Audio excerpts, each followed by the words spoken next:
Just stop for a second.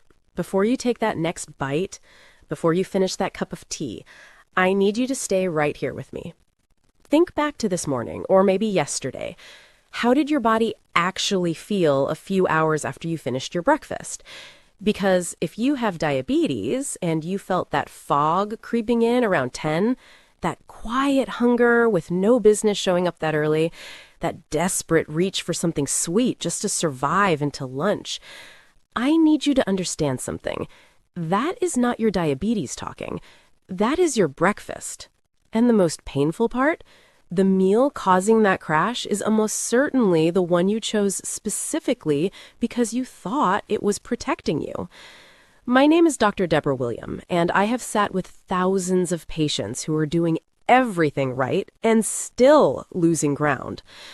What I am about to show you changes where you look for the problem, and it starts with the very first thing you put in your body when you wake up.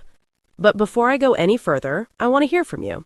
Drop a comment right now and tell me honestly, what did you eat for breakfast this morning? Do not dress it up, just tell me exactly what was on that plate. I go through those comments regularly because they help me understand what this community is actually dealing with.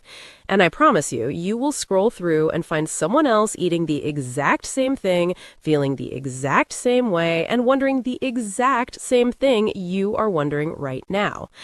Also, tell me your age and where in the world you are watching from. I genuinely want to know. Drop it below.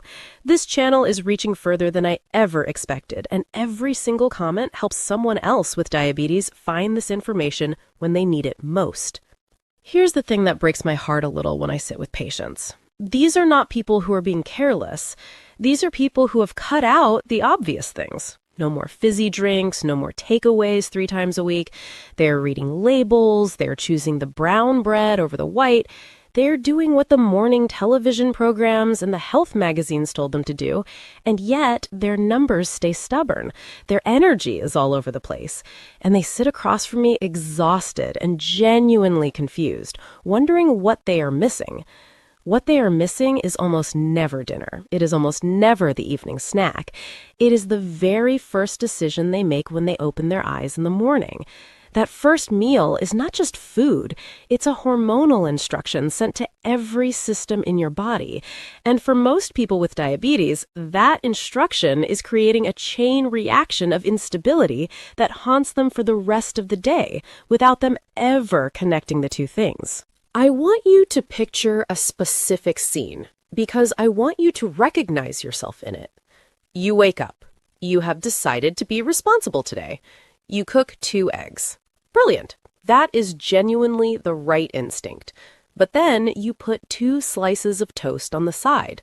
Whole grain because the packet had a heart on it and a tick from some nutrition board, and you pour yourself a small glass of orange juice. Fresh, if you have it, because fruit is natural and natural is good, and you read that somewhere once and it stuck. If that is your morning, I need you to hear this clearly. That is the exact combination that is keeping your blood sugar unstable. Not your dinner last night, not the biscuit you had at 3 p.m., that breakfast. Specifically, the toast and the juice sitting next to those eggs you made with such good intentions.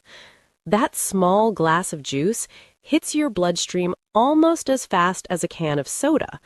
I know that is hard to hear, but when you remove fruit from its fiber, you are left with concentrated sugar and nothing to slow it down. The whole grain toast is not much better. It digests fast enough to trigger a glucose surge that completely overwhelms whatever the protein in those eggs was trying to do. You essentially asked 2 eggs to hold back a flood. Has your doctor ever explained the dawn effect to you? Comment yes or no right now, because what I'm about to tell you is something most patients have never once been told inside a consultation room, and it explains everything. While you were asleep last night, your body was quietly working. Your liver was slowly releasing stored sugar just to keep your brain and heart ticking over through all those hours of rest. And then, as morning got closer, your body released a natural wave of cortisol, Most people know cortisol as the stress hormone, but in the morning, it's actually your waking hormone, the thing that lifts you out of sleep and makes you feel like a person again. And as part of that process, cortisol gently nudges your blood sugar upward. This is the dawn effect. So here's what that means practically. By the time you sit down at your kitchen table, your blood sugar is already primed. It's already sitting slightly higher than it was at 2 a.m. Your body is essentially loaded and ready. When you take that already elevated system and put a high carbohydrate breakfast on top of it, you're not just getting a normal mealtime rise, you're creating a spike that is sharper and higher than that same food would produce at any other point in the entire day.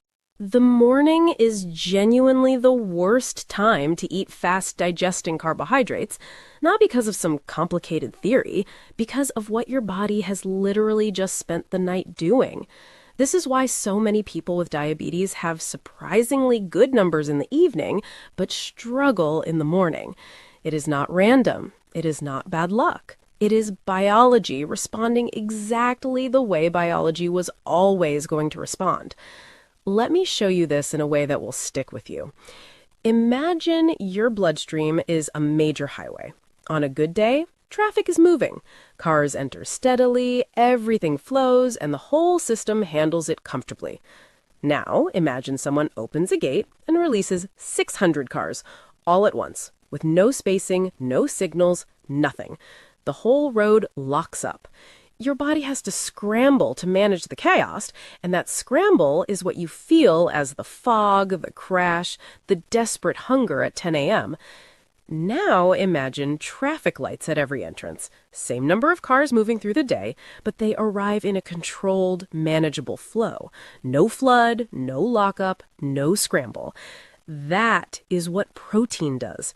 It acts as those traffic lights. It regulates the pace at which sugar enters your blood. And the food that does this better than almost anything else, the one that has been sitting in your kitchen this whole time, is the egg. Not a supplement, not a prescription, an egg. Clinical studies show consistently that when people with diabetes swap a high-carbohydrate breakfast for a protein-forward one like eggs, their glucose control improves meaningfully across the entire day, even when the calorie count is identical. Same calories, dramatically different outcome. That tells you it was never really about calories. It was always about what those calories were doing to your hormones.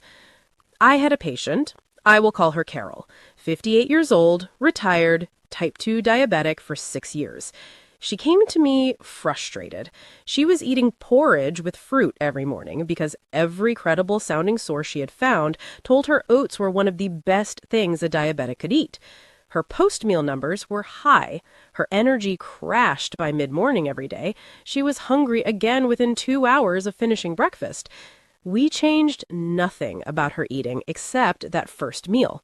2 eggs, some sautéed spinach, half an avocado. Within 11 days, her post-meal readings had dropped by over 40 points. She called me and said she had not felt that sharp and that clear-headed in years. Her body was not broken. It had just been waiting for a different instruction. Now, before you go and boil some eggs tomorrow morning and think the job is done, stay with me, because there is a second layer to this that most people completely miss. And without it, you're leaving the majority of the benefit on the table. Once you have the protein from your eggs working as those traffic lights, you can install a second gate entirely. That gate is fiber. And I am not talking about brand cereals or anything that comes in a canister. I am talking about real vegetables. When you eat fiber alongside protein, you are creating a physical buffer inside your digestive system. Fiber literally slows the movement of food through your stomach. It makes it structurally harder for sugar to rush into your blood. Spinach, peppers, mushrooms, tomatoes, some leftover broccoli from last night. Any of these take 5 minutes and they change the entire hormonal story of your morning. The mistake I see constantly is this. Someone decides to eat eggs, which is the right call, but then feels like the plate is missing something, so they add toast to fill the gap. Even whole grain. And I understand the impulse. It feels like balance, like a complete meal. But that toast is quietly undoing everything the eggs and vegetables just built. It digests faster than any vegetable, it spikes blood sugar faster than most people expect, and it sends the kind of signal to your body that keeps that 10 a.m. crash firmly on schedule. What is one vegetable you actually enjoy eating? Drop it in the comments. It does not have to be a breakfast food. Anything you genuinely like, zucchini, green beans, peppers, whatever it is. Your answers help me give better and more practical advice to everyone in this community. If you want the full picture, the version that produces the results I find most remarkable in my clinic, you add one more thing: healthy fat.